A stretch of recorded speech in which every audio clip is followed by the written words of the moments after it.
Hello, good afternoon. My name is Francisco Vázquez. I'm president of and founder of 3G Smart Group. And thank you very much to be in this our first digital smart communication conversation in English that we are having in the last weeks about the workplace post-COVID. Thank you very much to connect with us. Thank you very much to be with us. And the purpose of this webinar or this conversation is about trying to understand better what is the impact of this pandemic, this COVID-19 on the workplace as a consequence of the full reflection that everybody, people and organizations have had about the model of life and the model of society that we are having, that we were having before the pandemic.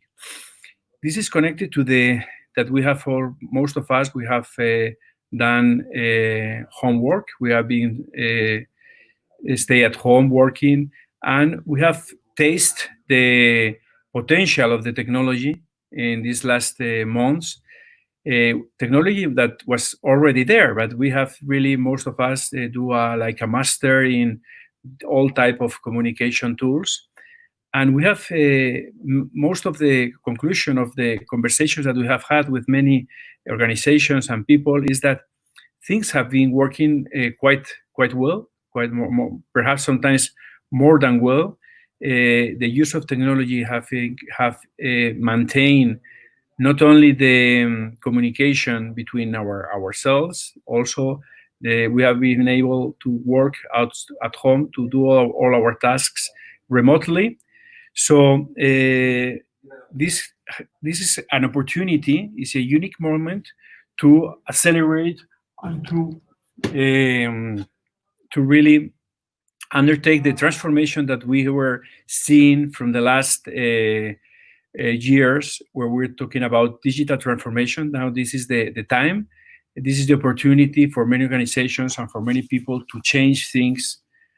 And also, when we have this opportunity of change, most of the people that we were talking with during these last weeks, they think that this is an opportunity also to try to do the things better, to do the things best, to create a world that has a better impact in personal life and social life, in the sense of have this type of flexibility life where we can be own of our time. So this new life that we have the opportunity to create from this pandemic is to move to a more flexible style of life, to move to a more, what we all call in the past, flexible working. Because although this macro teleworking pilot was not ideal, because it was forced, at least in many countries, and it was with kids at home. We were doing work with the kids, and it was not ideal, but it has really shown us that work is an activity in many cases and can be done from any location. It has removed many cultural boundaries that prevent the transformation. The flexible working model consists basically on doing the work at the most convenient place and time for the individual without forgetting that we are part of a community. It means being in charge of our time, and at the same time, it demands from us greater individual responsibility. So we have asked in the last weeks, as I said, to many real estate and facility management responsibles of many organizations such as Citigroup, SAP, Repsol, Firmenich, Space, KPMG, many around the world in 15 different countries. And the conclusions is that this is going to persist really from an occupation that we already have in the past in the organizations, in the headquarters of between 70 and 80% we had in the past. Now this occupation is going to reduce to 14 to 15%, not only in the short term because of the pandemic. Also, organizations are thinking that the flexible life, flexible working is going to stay for long. And this working model will reduce the amount of people that will go to the offices in the near future.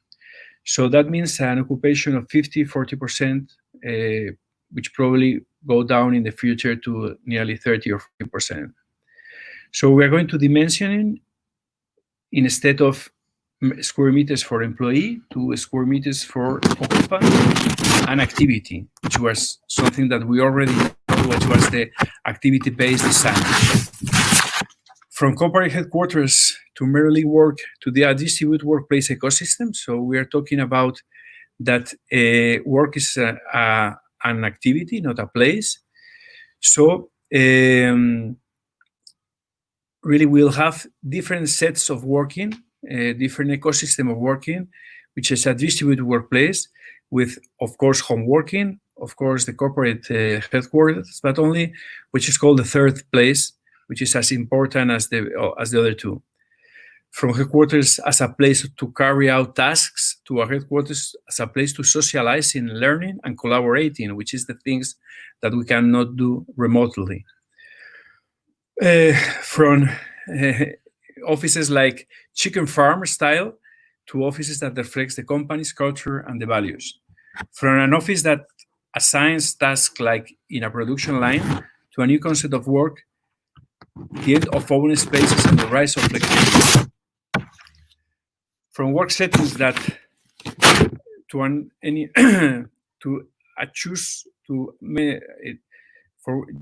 only a few web settings to a more amount of work settings where you allowed the possibility of choice depending the task that we have to do. No? Also, we will have a paperless offices finally, and also will foster the culture to attract talent in the designs. So basically, what we have said, or what we have described from the conclusions with talking with these different people around the world, basically is what we were already saying quite a lot of time ago, and it was all known by the flexible working. That's also already many companies were doing before, no? So I think that this COVID has accelerated completely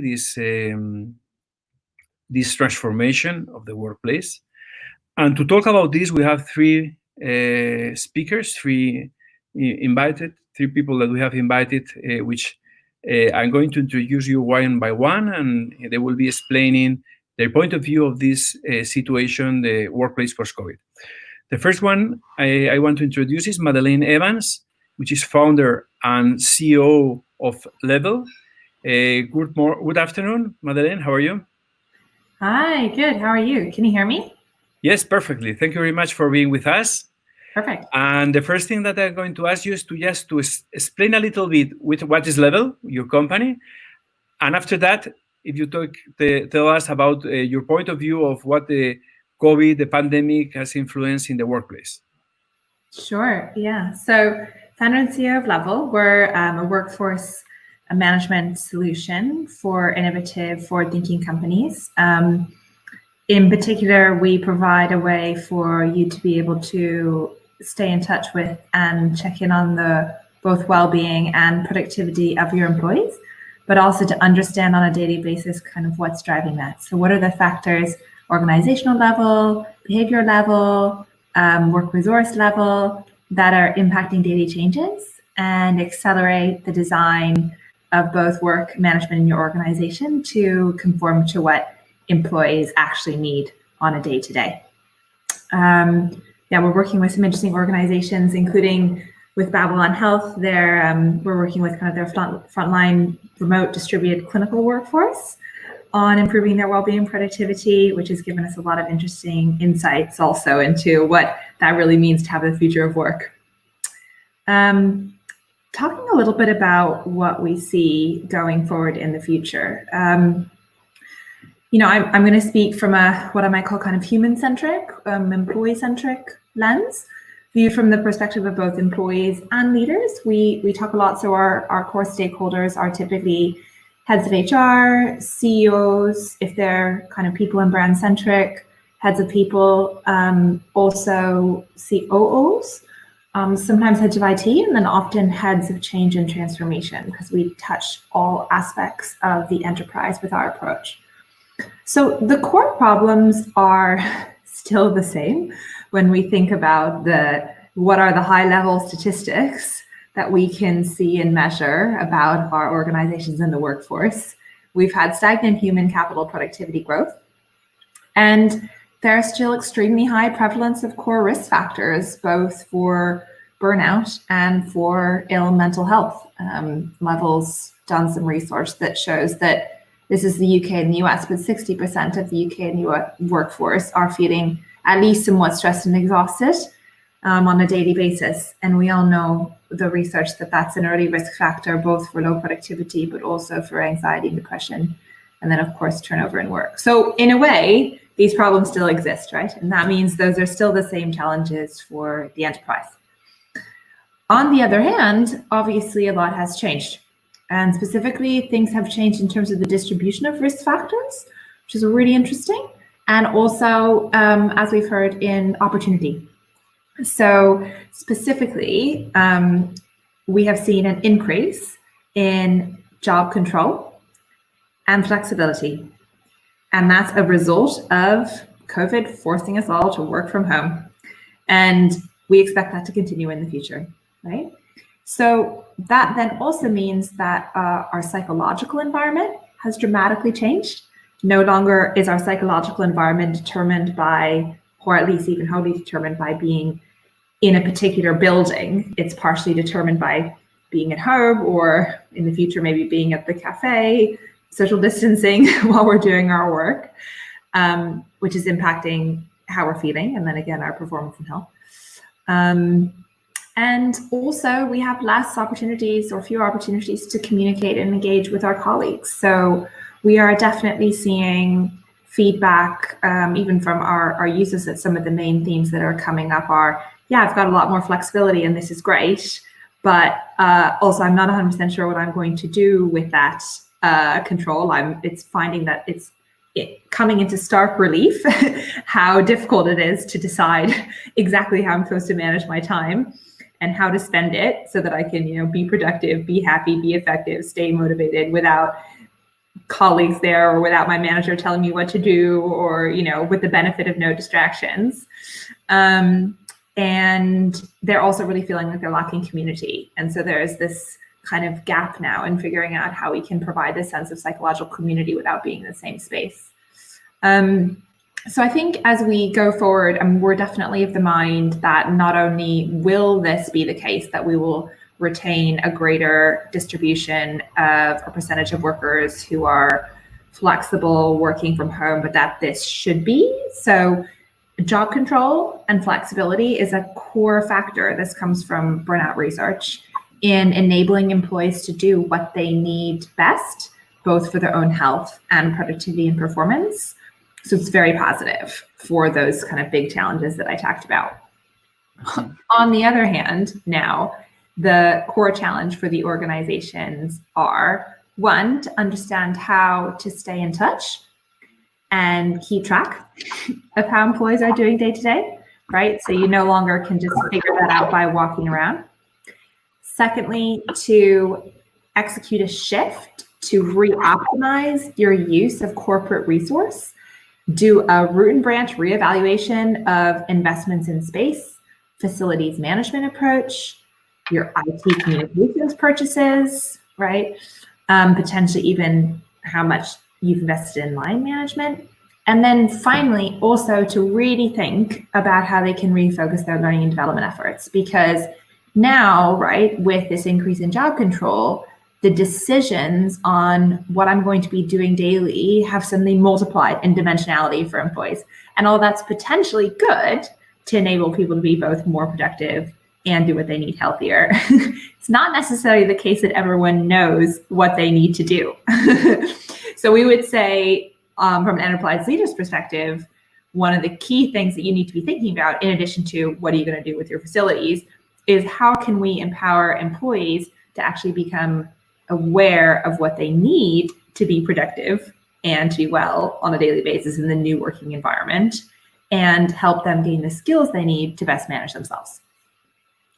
happy to tack more questions and discuss with the rest of the panelists later. Thank you so much. Okay, thank you very much, Madeleine. Very interesting. I think yes, of course, it's a good opportunity, but we have to learn, no? We have to learn how to use this opportunity of flexibility, no? And it is not straightforward, and from what we've seen, a lot of people don't know.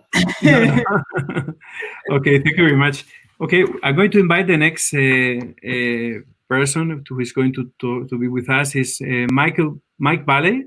Mike Balle is Senior Director of Global Real Estate and Workplace Strategy of Criteo, a technology company.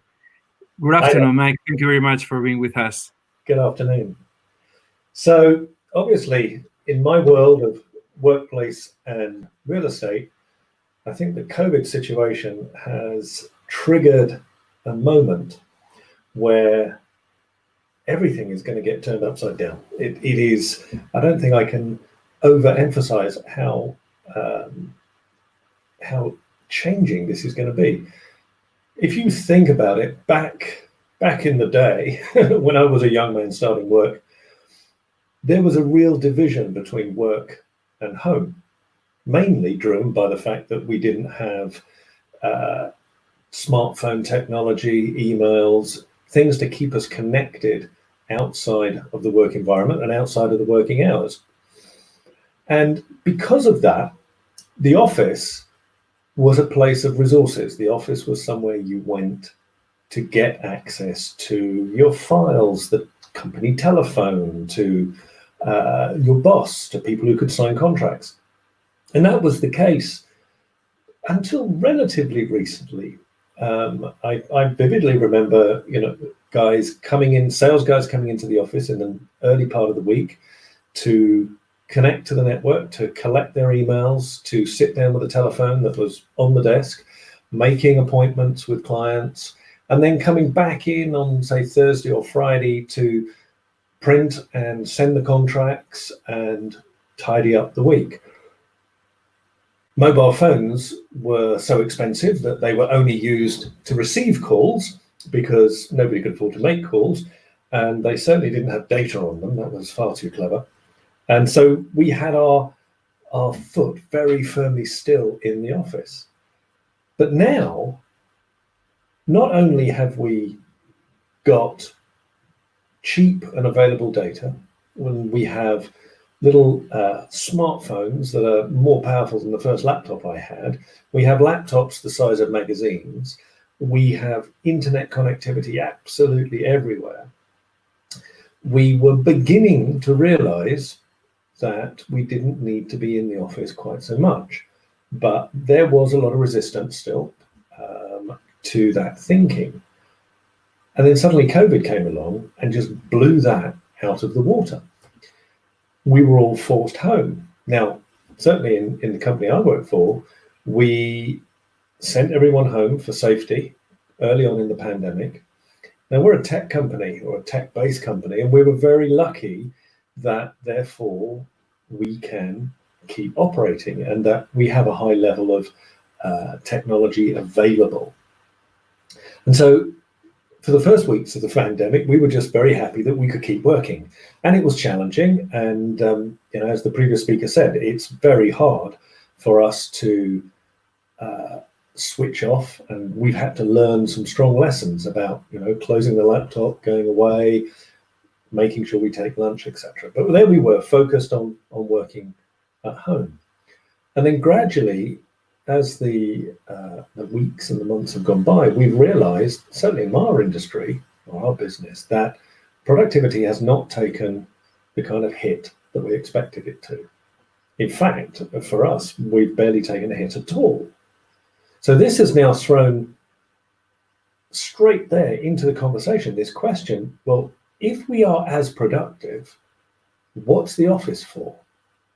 And this is where I think the whole psychological piece comes in, because if the office is no longer there to give us access to the resources that we need to do our job, because actually we have them all in our pocket or in our laptop, then the only thing the office is left for is that connectivity of culture, of people, connectivity to the brand and to the company, and refreshing those connections and refreshing those relationships. And so this thinking, I believe, is now taking root in a number of corporations across the globe. I mean, I read a comment recently, I believe it was by a very senior guy from the Royal Bank of Scotland, who said that he couldn't see putting 7,000 people into one office block again as being a logical thing to do. And so what this means is, I think we're all beginning to look at exactly what do we do, what is the reason for the office space that we currently have, what is the purpose of it. And I think there's going to be some very interesting thoughts around that. My view is that it is that place of connection. It's where we go to re-energize our connections with our teammates, with our peers, and with the company and the brand. But the knock-on effects of this are going to be huge, both in terms of real estate, support services, coffee shops in town, as the government are noticing now. And I think it is probably a moment for the single largest transformation in both the environment in which we work and the way we connect with our companies. Thank you, Mike. Yes, of course, it's a tremendous moment, no, of change. Thank you very much. We'll talk about that later together with the rest of the invitations. Very interesting. Our last invited is last guest is Mark Gatchloff. Mark Gatchloff, I know him for a long time ago. We have been in many conferences a long time ago also. And this is, well, Mark is, his position is director of the Inside Group of Herman Miller. And Mark, this is not new, no? All of these things. No, it's not new, and the world is changing, but probably changing a lot faster than we ever imagined it would. So let me share you my thoughts then. So yes, please. At Herman Miller, our world is office furniture. So inevitably our thought links towards offices. But I think the future of post-COVID is exactly what Mike said, is that what companies are going to ask themselves is, what is our value proposition for the workplace? What is the reason that we have an office? But I do want to challenge Mike to say it might not only be for collaboration and interaction. Why do I say that? Well, actually, there is also a new question that an individual has to ask themselves, and that is, why do I need to go to the office?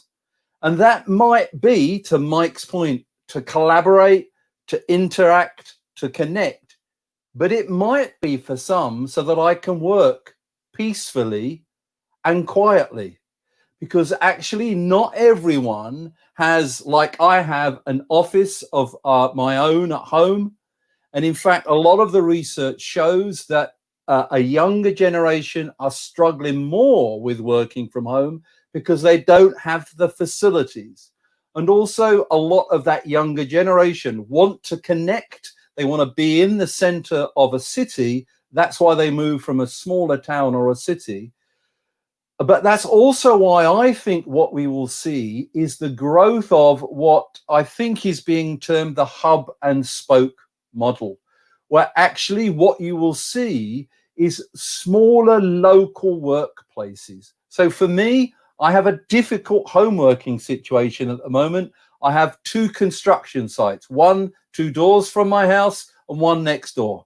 What I would like is to be able to walk to one of my local coffee shops and be able to work from there. I don't necessarily want to go into the office, but I would like a little co-working space nearby. So I think we're going to see the growth of smaller local co-working spaces. And in fact, I think that could also revive what is going to be a dreadful retail situation, that actually smaller local areas within cities where people leave and they go into the center suddenly might become vibrant centers.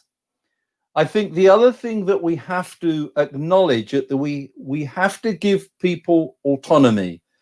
And therefore, we have to give people choice. I see the future of work as being a hybrid model. It's being a distributed, and that actually that one of the biggest things that we have found a problem during the last few months is not working from home. It's just not having the choice whether I want to work from home. And that is a big psychological problem, that actually I have had all the freedom of choice taken away from me. And that is what I've suffered from more than just working from home. Now, I don't believe the office is dead, but the office is absolutely going to be a very, very different place. And the one thing I would challenge is that it has to be better than it was before. I am fearful that we would go backwards. When I look at some of the plans and strategies around workplaces, it feels like we're going back in time. When I see comments about cubicles and screens and everything, I'm fearful that we will go back in time.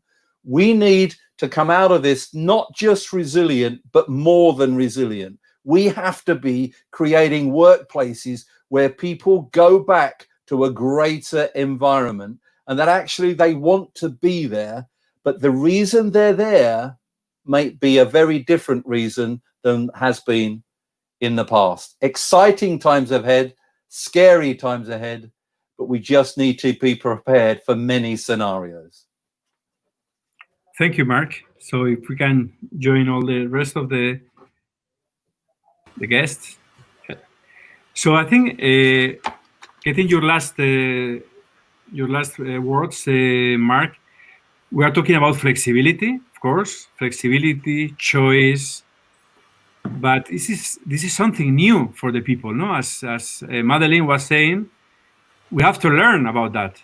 We have to learn to no, because we have seen in the pandemic that many people have been working 16 hours a day from 7 o'clock to 12 o'clock at night, non-stop webinars, conferences. So we have to really learn this, what Mike was saying about this, the line between the work and the life, no? We have to, no? So Yeah. Sorry. I want to challenge the thoughts around this. So one of the things is, one of the reasons that we're having to work longer at home is probably because we're not as effective. And that's one of the things. I am busier than I've ever been, but I ask myself the question, am I as effective as I've ever been? And that's one of the other reasons that I don't have a choice. But you're right, for some people, this new flexibility is a real shock. But I also want to say to you, Francisco, choice, if you give someone choice, it might be to do the same thing they've always done. And if that works for them and they're still meeting their objectives, why is that right? Mm-hmm. Mike? Yeah, I was just going to say, I think one of the first things I realized was, like you, Mark, I spent a lot of time wandering around to different offices all over Europe and Asia. And I didn't realize just how valuable those little passing conversations were.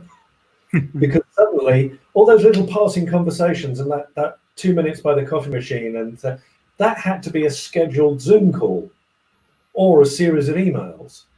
And suddenly, I mean, certainly in the first few weeks, I think my group was fairly ill-disciplined, and we found ourselves on 6-hour days with just Zoom calls for 6 hours. That was it, lurching from one meeting to the next. So yeah, I'm with you in that concept that we actually have to learn how to do this. And I think also your comments, Mark, about the younger generation were very clear. We, in our company, we've recently just done a survey, a detailed survey on the experience of working from home to try and get an understanding. And it became very clear that the younger groups, which actually is the majority of our company, are finding it harder because of the social interaction that they're used to from day one. And also the fact that they don't have the resources at home to create that quieter working environment.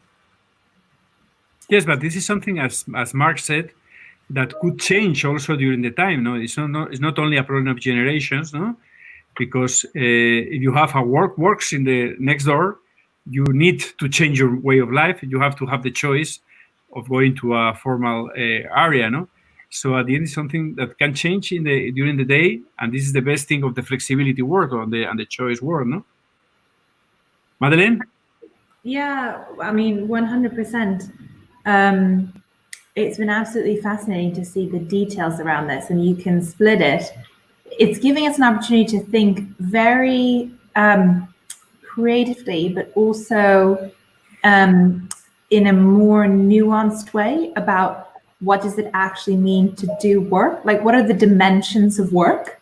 Because we now have to reestablish those in order to execute in a different environment. And, you know, I think that falls into both how long am I working, but also the quality of my work, or the creativity of my work, or how strenuous I find it, right? And how I can organize it so it fits the energy patterns of my day, you know. And then we also have the problem of information and communication across different groups of people. So we started out as a remote company, remote first company. And so we've had a little bit of experience in trying to build some of these patterns. And what we're all realizing, and there are a couple of interesting podcasts on this from other different types of startups that are saying the same thing, that the functional process of working and the information communication patterns that are needed to enable that to work smoothly are fundamentally distinct to the functional patterns of relationship development and what you might call culture building and culture reinforcement. And you need completely separate processes of information communication in order to enable those things. And then to your point, Mike, all of those things have to be scheduled. That's pretty much it. You have to specify it and schedule the time in. No, at the end, any activity needs to their own space, no? And it's like a virtual thought space and an information communication hotline. Yes. From my perspective, tools like Slack, I mean, you hear a lot of this coming from the Valley, tools like Slack and Teams are really reaching the peak of their usefulness, because when you want to be really truly effective and efficient with your information communications, you need a different format than just this like open channel where people are sending everything. I think it was kind of the default place, and Microsoft's done a good job at getting in as well with Teams specifically, where they already had footholds and things like Outlook, but it's not, doesn't really do the job for the future. So we'll see a new wave of tools. Mike, one question. How this is in your organization? Is this pandemic has created, because you were already in the transformation process, but this has accelerated now the process? Are you doing different things, or are you going to do different things than from the past? No, interesting you said that. We had begun very tentatively a transformation process, and it not only accelerated it, it kind of just demolished all the resistance and the doubt, and all. It literally just demolished it. So suddenly, the whole change management program that we were planning wasn't as necessary in the way we planned it. It just went. It was astonishing. So it has enabled us to accelerate by about 3 years at least the planned transformations to the way the office is used, the way we work. And I'd like to say a lot of this is actually in direct response to the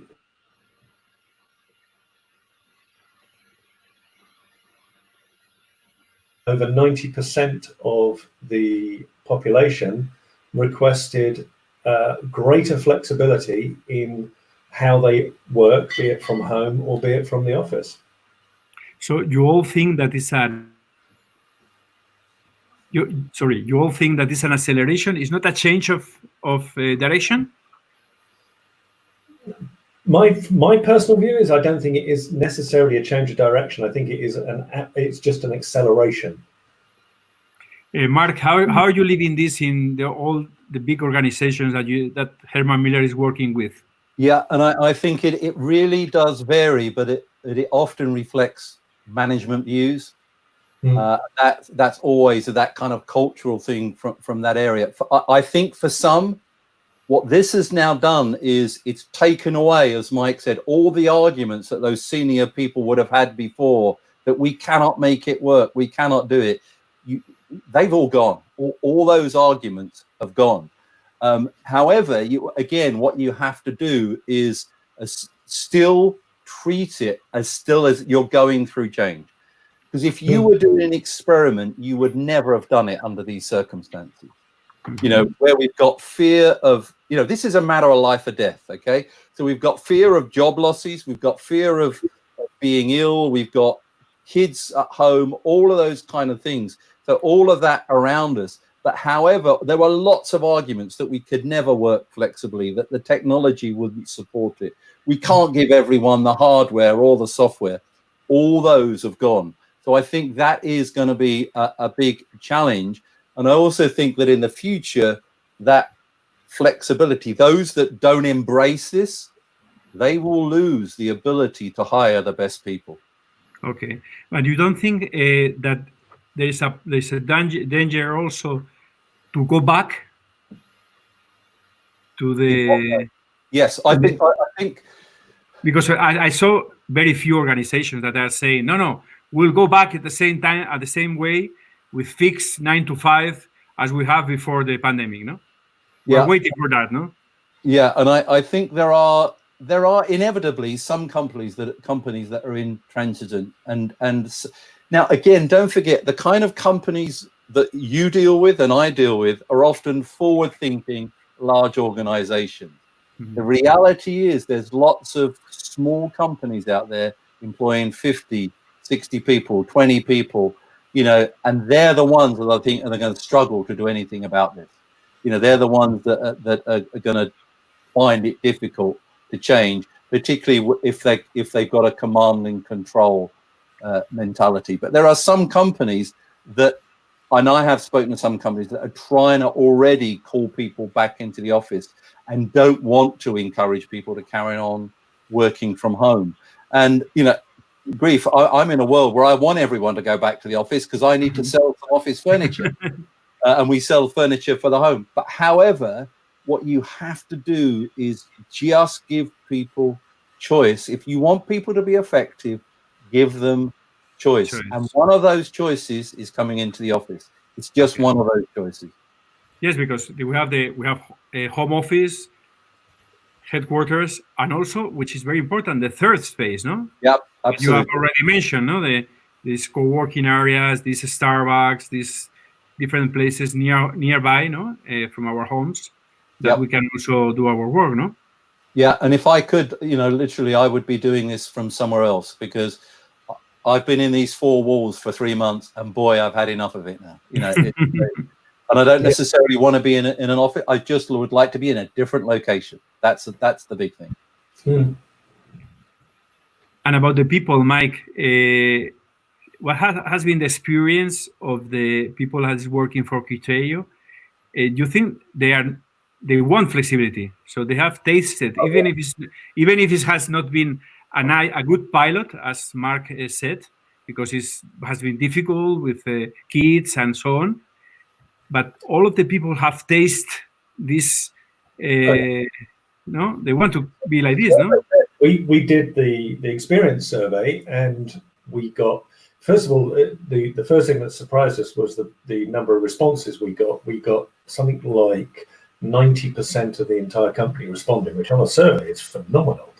And then there was 87% of people who said that they wanted to have that choice of flexibility of working from outside the office going forward. So we took that very seriously. We'd already realized that this was a growing trend. We did a series of occupation surveys through the organization, and we realized that in our current configuration, which is kind of one desk, one person, that, as common with a lot of other surveys looking at this, we were really at best only 50% occupied at any given moment. So it was clear at that point that we had more space and more desks than we actually needed. As I say, it was that trigger that started us to look at how we're using the space and how people want to use the space. And then, as I say, the COVID came along and turned the whole thing upside down. We do realize also that the company for us is very young. I mean, the average employee with us is either a young millennial or a Gen Z. There are 55, I think it is, 55 boomers in the entire company, of which I'm one. It's very interesting. The older generation are finding it no problem. We're quite used to being, out of that social loop. But I think the younger generation, the divisions between work and home that were imposed on the older generation simply because of the lack of technology have never been there. And so consequently, their social world and their work worlds are deeply intertwined, and they're finding that element of it really hard. We're having to work very hard at trying to stay connected with our people. And I think, this is one of the mental issues that situations like this can drive. And if you are living in a small apartment and you sit on your sofa and you open your laptop and you work, when the evening comes, you might turn the TV on, but you'll probably leave the laptop open and you're probably still responding to stuff. And your phone is kind of right there. And that's the discipline that I think we're having to try and teach.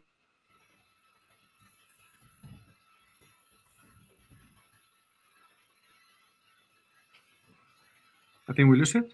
Mike? I think Mike's frozen. Yes, frozen. I'm back. Which does highlight a really interesting point for me in that around all this, the technology is so much better than it ever has been, but it still lets us down. It continues to do so. And 3 minutes before we started this call, Francisco was having to move around the building to get, and so that's always, that continues to be the challenge. And of course, that's also the challenge when people are working from home, because the bandwidth isn't there. I've got people in my team that only one of the partners can be on a conference call at the same time. So that's right. Still a bit of a struggle. It is getting better, but it's still not there.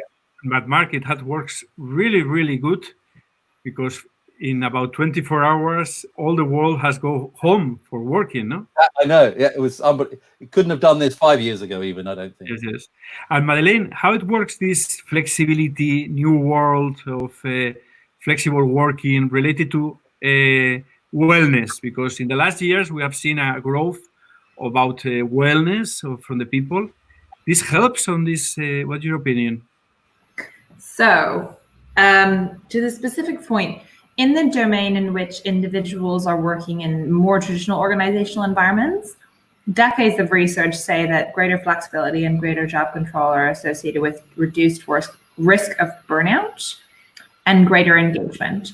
And this is channeled through the process of individuals doing what's called job crafting, through a process of self-management, where they basically go and, get rid of the demands and job tasks they don't like, find new challenges that they want, get resources that they don't have, and therefore build the kind of daily work environment that they want, that helps them to thrive.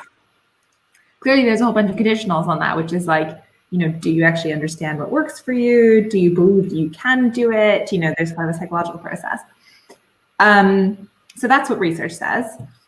Anecdotally, through user research that we've been doing, the patterns will vary by individuals, and you have, again, these two different patterns. So some people are overworking, perhaps because of as a result of thinking, I don't have anyone telling me I should stop, or I don't have anything else to do, so I should just do that, and they don't perhaps understand that their productivity is declining as they work longer hours. And then we have other people who are working less and reinvesting really heavily into their health. So it totally depends on the behaviors and choices that you decide to make as an individual whether this flexibility is good or bad for wellness and good or bad for efficacy, right? There's no easy answer. So it's a problem of the people itself, no? Really. It's fundamentally a problem of the decisions that you are making daily and getting that feedback loop and tightening that feedback loop as to whether you are helping or hurting your overall physical, mental, emotional, spiritual health, and whether you're helping or hurting your overall efficacy or speed or whatever's measured in your workplace environment, creativity maybe. Okay, we have a question here. It's from Sam Jenkins. Do you think the younger generation are working together, are working longer, not because of lack of efficiency, but more that the old school thought that if I'm not traveling, should I be long enough or earlier or later? Who wants to answer? Yeah, and I think that's true of me. I don't think that's a generational thing. I think that is. I just kind of feel. I mean, I'm normally in the office at 7:30 anyway, but I'm logging on a little bit earlier. I'm actually getting a 15 minutes extra sleep than I used to get. So I'm not, but I am finishing later than I would normally in the office. And I don't know, but also don't forget, what else is there to do? I mean, that's a really important thing. I've got nothing else to take me away from doing this. I haven't got a pub to go to. I haven't got a bar to go to. So I think that's an interesting point as well. Oh, I love that. I love Madeleine. this. It's amazing. No, this is absolutely great because this is exactly the question. It's like depending on the person, depending on the generation, the workplace, the personal values and motivations, the upbringing, you may or may not have a strong motivation and sense of duty towards work. And there may or may not be other types of values and motivations which are also kind of shifting or triggering your behavior. So for example, for me, it's great to have this flexibility because health ranks high on my priority list. I love exercise. I can go out and do that. It's really important. That's perhaps what I would do in that instance, right? And so people are having to take a real hard look at like, well, what are my values? And actually, if I had to, analyze how I should be spending my time, how would I do it? And I also just wanted to answer the point to Sam, which is that it's not that you lack efficiency, therefore you work longer. So you think you should be working longer, and then as you work longer, your efficiency declines. Mike, what are your thoughts about this? Well, I think it's interesting. I think, there is an element of that. I have a funny feeling it might be a challenge, perhaps for the slightly older generation. I think the younger generation are a little more solid on this. But I do also think there's a cultural issue. I mean, we have offices all over the world, and we, for example, in our Tokyo office, we had to clearly state that you are not allowed to come to the office. We could not say we recommend you don't, because if anybody thought the manager was going to be there working, they went in. If they had the slightest worry. And I think there's a similar thing there. It's like, is my boss online? I mean, my boss is a French guy, and he's a bit of a maniac. He gets up at something like 5 o'clock in the morning. So I'm well used to him being awake and working more hours than me. But, if you look at the Slack and you see the boss is green, it's like, are you going to log on? You're going to skip breakfast and log on? I think it is a challenge. We've all got to learn to trust and be confident in our deliverables. Yes. Well, that was similar in the past in the physic office, no? People stay there until the boss go, and after the boss go, everybody goes, no? You still looking at him, when are you leaving? So now is the technology. One last thing that I want to comment with all of you is about the home. No, many companies are thinking, okay, shall we need to do something in the homes of our staff, or we just leave it? It's a contribution. We buy a desk for them. We create a workstation at their homes. Yeah. What do you think about this debate? Definitely. Every company needs to buy furniture for the home. Definitely. Herman Miller furniture. Absolutely. But it's interesting. Our online business is bigger than it's ever. We never really had a very strong online business, and it has taken off. But I think the furniture's the easy part. I think it's the whole homeworking, the whole social thing, the time management. How do you manage people at a distance? All of those things. I think people need to assess people's home situations. What's their home marriage relation? All of those kind of things. The furniture part of it's actually the easier part. But for example, Mark, at home during this pandemic, I have been working in the kitchen table. I've been working in the dining table, in the sofa, in my living room, in my room, even in the bathroom. So it is, but lots of companies, and we are working with lots of companies, have now got a structured, proper home working policy where they assess people's needs, and they, we've got a contract to supply 2,000 chairs for everyone's home. Now, that would never have happened 6 months ago. That just would not have happened. So I think some companies are looking at it, but that's also a reason some companies are trying to get people back to the office, because they don't want to take responsibility of people working from home. So it's always a challenge. It's an interesting question, that one, the legal side of it, in terms of, what are the responsibilities if you're offering people flexibility to choose where to work, as opposed to making it a remote position. And I think there's an awful lot of grey area there right now. Yep. There is. Madeleine? Yeah, the point about legal responsibility is fascinating. I mean, it's still a gray area, even previously, or was still a gray area even previously, whether companies were taking responsibility for the psychosocial risk factors in environments. I think obviously occupational health and safety focus on physical safety was very clear, but the area around kind of psychosocial was still very blurry. So that's absolutely fascinating. I mean, I'd like to see a shift in budget allocation, because if you think about employee benefits and what you think about perks and things like that, and then you think about the future of work, continuous learning, capabilities specifically for personal efficiency, time use, self-management, and then having a great home working / flexible environment would seem to be right up on the list of what I would want. Say perhaps down ranking something like a cafeteria, food, a gym membership. It'd be interesting to see. I haven't seen any really updated research on that around like kind of employees' latest views on what's the greatest perk for them and how that would work. But if I were an organization, I'd definitely be thinking about that.